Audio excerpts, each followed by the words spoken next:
Sir ಅವರು ನೋಡಿ, ಇಲ್ಲಿ ಆರ್ ಎಸ್ ಎಸ್ ಆಗಿ ಉಳಿದಿಲ್ಲ, ಬಿ ಜೆ ಪಿಯ ಒಂದು ವಿಂಗು, ಅದರಲ್ಲೇನು no doubt. R S S ಆಗಿಯೇ ಉಳಿದಿಲ್ಲ, ಬಿ ಜೆ ಪಿಯ ಒಂದು ವಿಂಗ್ ಆಗಿ ಉಳಿದಿದೆ. ಸೊ ಅದರಿಂದ ಅವರು ನಿರಂತರವಾಗಿ ಪ್ರಯತ್ನ ಮಾಡ್ತಿದ್ದಾರೆ. ಇದೇ ಈ ಆರ್ ಎಸ್ ಎಸ್ನ ಕುಮಾರಸ್ವಾಮಿ ಎಷ್ಟೆಲ್ಲ ಕೆಟ್ಟದಾಗ ಮಾತಾಡಿದ್ದು ನೀವು ನೋಡಿದರೆ, ಟಿ ವಿನಲ್ಲಿ ಈಗಲೂ ವಿಜಲ್ಸ್ ಇದೆ. ಸೊ ಈಗ ಅದಾದಮೇಲೆ ಅವ್ರ ಜೊತೆ ಸೇರ್ಕೊಂಡು ಮಂಡ್ಯದಲ್ಲಿ, ಮೈಸೂರಿನಲ್ಲಿ ಅಲ್ಲಿ ಇಲ್ಲಿ ಕೈ ಆಡಿಸೋ ಪ್ರಯತ್ನ ಮಾಡ್ತಾ ಇದ್ದಾರೆ. ಸೊ ಇದು ಮಾಡ್ಕೊಂಡು ಏನಾಗುತ್ತೆ, ಇವತ್ತು ಯಾವುದೇ ಧರ್ಮದ ವಿಚಾರ ಬಂದಾಗ ನಾವು ಯಾರೂ ವಿರೋಧ ಮಾಡಿಲ್ಲ, ಆದರೆ ಅದನ್ನು ರಾಜಕೀಯವಾಗಿ ಉಪಯೋಗಿಸ್ಕೋಬೇಡಿ ಮತ್ತು ಯಾವುದನ್ನು ಸೊ ಕಮ್ಯುನಲ್ ಇಶ್ಯೂಗೆ ತರಬೇಡಿ.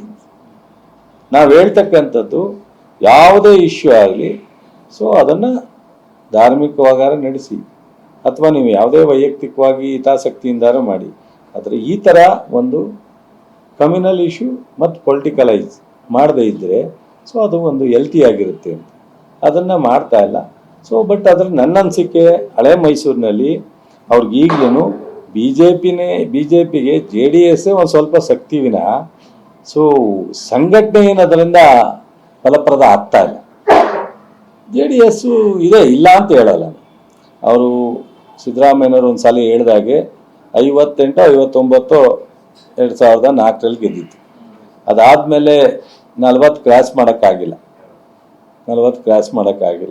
ದಿನೇ ಅಪ್ ಆ್ಯಂಡ್ ಡೌನ್ ಇದೆ. ಸೊ ಅವರೇ 2-3 ಬಾರಿ ಚುನಾವಣೆಯಲ್ಲಿ ಹೇಳಿದ್ದಾರೆ.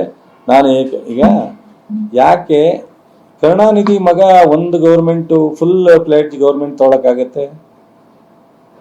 ಸೊ ರಾಜಶೇಖರ ರೆಡ್ಡಿ ಮಗ ಫುಲ್ ಗೌರ್ಮೆಂಟ್ ತೊಗೊಳಕ್ಕಾಗತ್ತೆ? ದೇವೇಗೌಡರು ಅವ್ರಿಗಿಂತ ಎತ್ತರಕ್ಕೆ ಹೋದವರಲ್ಲಪ್ಪ, ಪ್ರಧಾನಿ ಆದವರಲ್ಲಪ್ಪ. ಕುಮಾರಸ್ವಾಮಿ ದೇಶ ಎಲ್ಲ ನನ್ನ ಕೈಲೇ ಇದೆ, ರಾಜ್ಯ ಎಲ್ಲ ನನ್ನ ಕೈಲೇ ಇದೆ ಅಂತ ಮಾತಾಡ್ತಾರಲ್ಲಪ್ಪ. ಯಾಕಪ್ಪ 50 ಕ್ರಾಸ್ ಮಾಡೋಕ್ಕಾಗಿಲ್ಲ?